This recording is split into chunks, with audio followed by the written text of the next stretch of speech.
Meme से मोहब्बत ड्रामे की अगली किस्त का नया प्रोमो आ चुका है, जिसमें आप देखेंगे कि मोहित और रोशी की दोस्ती को देखकर आबिद अंकल तो बहुत खुश हैं। अब रोशी मोहित के साथ झूले लेती है, बच्चों की तरह खेलती है और मोहित भी रोशी के साथ फ्रेंडशिप करके काफ़ी ज़्यादा खुश है। ऐसे में आबिद अंकल रोशी से कहते हैं कि मोहित मेरे और तलहा के अलावा किसी और के साथ क्लोज नहीं। और रोशी मोहित की तारीफ करती है कि अंकल ये तो बहुत प्यारा बच्चा है, हम दोनों की बहुत पक्की वाली दोस्ती हो गई है। ऐसे में आबिद अंकल की तबीयत ख़राब हो जाती है, रोशी तो परेशान, वहीं तलहा इन्हें लेकर हॉस्पिटल पहुंचता है और मोहित बेचारा अलग परेशान। रोशी फ़ौरन इसे अपने गले लगाती है और बड़े प्यार से समझाती है कि दादा ठीक हो जाएंगे, आप इनके लिए दुआ करें। वो बड़ी मोहब्बत के साथ मोहित को संभाल लेती है और ये देखकर तलहा हैरान होता है कि मोहित इसकी बात मानने लगा है। खैर ऑफिस पहुंचती है तो सर तलहा से फिर किसी बात पर झगड़ पड़ती है। शायद अपनी बहन की शादी के लिए छुट्टियां चाहिए थी इसे और सर तलहा इनकार कर देते हैं। ऐसे में वो गुस्से में कमरे में आती है, सर आप मेरे साथ ऐसा नहीं कर सकते। इस पर तलहा इसे छेड़ता है कि अक्सर ज़्यादा चालाक बनने की कोशिश इंसान से बेवकूफ़ाना हरकतें करवा देती है। खैर हैरत होती है जब किसी बात पर वो सर तलहा को कंधा मारती है। ऐसे तो कोई अपने सगे कज़न के साथ फ्री नहीं होता जैसे वो अपने बॉस के साथ फ्री है।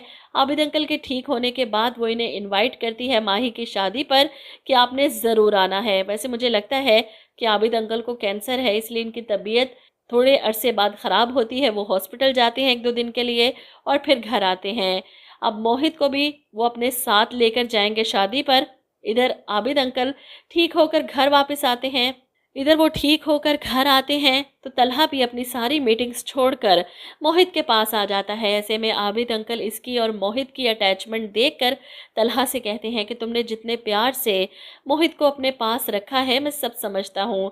इस पर तलहा अपने बाप से कहता है कि इसके लिए तो मैं अपनी एक क्या 100 जिंदगियां कुर्बान कर सकता हूँ।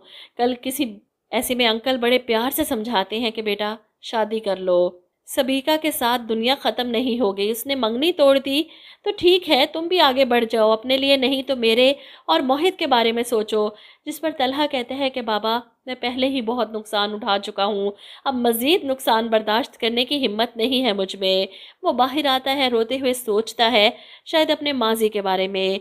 इधर माही की शादी के फंक्शन शुरू हो चुके हैं और यहाँ पर रोशी आबिद अंकल और सर तलहा को भी इनवाइट करती है और ख़ास तौर पर अपने दोस्त मोहित को भी।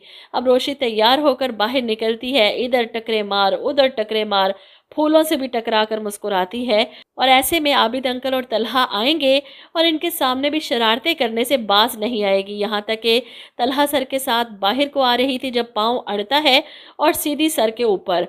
कुछ ज़्यादा ही ओवर एक्टिंग करवा दी इस बेचारी से। बहुत ट्रोलिंग हो रही है इस वक्त सोशल मीडिया पर दना नीर की इस बेवकूफ़ाना हरकतों पर। आप लोग क्या कहते हैं इस बारे में?